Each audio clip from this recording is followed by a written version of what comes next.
So I see the universe has dished out a lot of rewards this week. Cardi B has finally evened the score with Offset. The port workers earned a 62% raise. And Jaguar Wright has finally resurrected herself. Let's talk about it. But before we do, y'all please do your girl a favor and hit the like button or subscribe if you haven't. All right, let's get into what we came here for. The mess.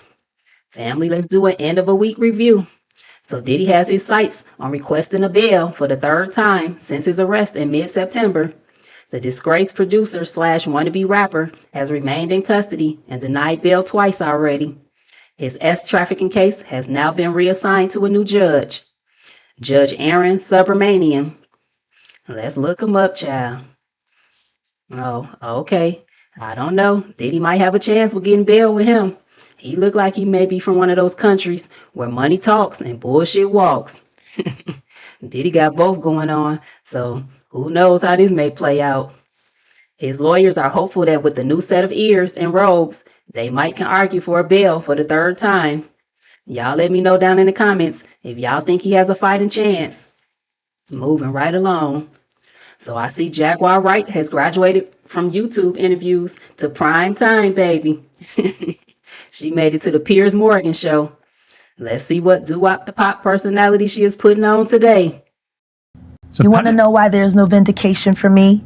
Because for 4 years, I've been screaming, not just Diddy, but Diddy and Jay-Z are monsters. And the victim-making machine kept going on. Jay-Z has been notable by his silence since these charges were brought against Diddy. Why do you think that is? Because that's what he does. He starts little fires everywhere, forces everyone involved to go and carry water while he sneaks away without a response. That changes now, Sean. You must respond. You have no choice. Harvey Weinstein, Jeffrey Epstein, Robert Kelly, Sean Combs have one person in common, professionally and privately. Sean Carter. This has been a fist of tyranny that has been punching through our culture and our society for decades. It must stop. There's been obviously a lot of cruelty-free artistry. Right, there's been a lot of rumor mill about what has happened in the rap world. A lot of allegations that the misogyny in the lyrics clearly was based on a general misogyny towards women away from the music. And that clearly seems to have been borne out by these charges against Diddy, which if he's found guilty of all this, he's never coming out of prison. How dangerous do you think? Thank God. How dangerous do you think he is as a person? I think he's one of the most dangerous people I've ever met. A lot of people have been questioning, well, she doesn't really know him. She has no knowledge of him. She doesn't have a picture with him. I'm smarter than Claudia Jordan. I would never take a picture with the devil. Everyone knew he was the devil. He's been the devil for 30 years. He's been covered and protected by not only Clive Davis, but Lucian Grange. He was selected to be the demon that he is to keep the culture in line so the industry could continue to rape it for all of its precious jewels. We have too many lost. The list of lost is ridiculous. And everyone knows Diddy was selected for this job. She had to refrain herself from over-talking him. Y'all know how she does. But she still took the time to plug in her little business adventure. There's been obviously a lot of cruelty-free artistry. Right, there's been a lot of Child, a mess. Now, what I want to know is, Jack, how did you have enough time to be in everybody's business? How were you able to be at Diddy's house, Jay-Z and Beyonce's house, Will and Jada's house, and still found the time to have all these husbands and situationships? Child, that's one thing I can say about Jack. She gonna keep her little piece of man, honey. Anyway, I just want to know how she has the time. Girl, bye. If you don't go somewhere with these recycled blind items that has already been out for years about everybody you talking about, you ain't exposed nothing new. Now, I ain't gonna knock your hustle, cause it's been working for you. And let's be honest, she is very entertaining. Jag, you should go on into acting, cause Lord knows your switch-up game is tight. Jag reminds me of that girl who has been living in the projects for 3 generations and knows everybody's tea. And that's only because she was living there when her grandmama was living there. So Granny poured tea in her cup from her days. Then her mama, who really didn't have any aspirations to do better.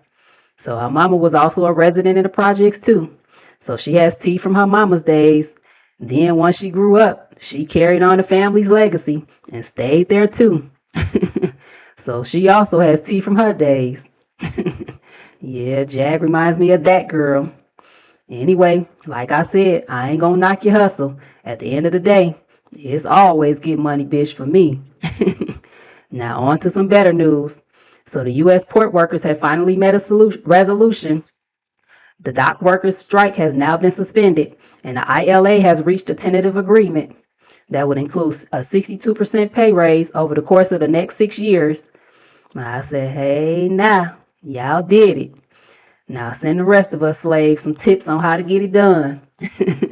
Because y'all just started marching on Tuesday and got the money by Friday. And that's what I'm talking about. So it's been reported that a historic U.S. port strike has been suspended and a tentative agreement was reached on wages. According to the Longshoremen's Association, effective immediately, all current jobs and current job actions will cease and all work recovered by the master contract will resume. The ILA and USMX said in a joint statement. The new agreement will bring hourly wages for top dock workers from $39 an hour to $63 an hour at the end of the new contract. Yeah, I knew y'all was going to do something. Now, here are some of the top companies that were affected by the strike. Samsung, Amazon, Walmart, LG, GM, Goodyear, Folgers. Yeah, that's just about everybody. The government better know. The people are no longer playing with y'all. We are just about ready to start living off the land. Hell, with this inflation and rent increases, y'all just about pushing us out there in sleeping bags and tents. Child, don't make no sense. Okay, y'all, let's segue into the latest and the not so greatest celebrity tea. So earlier this week, Offset put his wife's business out there that she was having relations with another man while carrying his child. Well, CardiB did respond and tweeted, and did. Child, these people don't have a clue about marriage. I thought it was about a partnership and that you both were supposed to cover each other through the good times and the bad. But I guess that's just me, child. Anyway, y'all know these nosy folks went out and gathered up the man, who he was. Now, reports are saying that she was with NFL player Stephon Diggs and that he might be the baby's pappy. I'm just kidding, Cardi. Don't go getting your panties in a bunch. I'm just reporting the news. And it was this diarrhea at the mouth Negro that let the cat out the bag anyway. WAP. And what does that stand for? That's CardiB. They found. Yeah, so if I was you, he couldn't smell any more of that WAP. He talked too much. And besides, reports are also reporting that Young Miami is now on his roster too. And I don't know if you want to follow that after she's been following Diddy. I'm just saying. Now, my nosy tail didn't know who Stephon Diggs was, so I looked him up to see if he was worth all the ruckus. And Google says that brother man has a total cap hit of $27.8 million with a yearly cash value of $19 million. And he bumped Offset. And what he talking about? But like I said, Young Miami has her eyes set on him too. So all I got to say is, may the best WAP win. All right, y'all. Please enjoy your weekend. Thanks for stopping by. And don't forget to like, comment, and subscribe.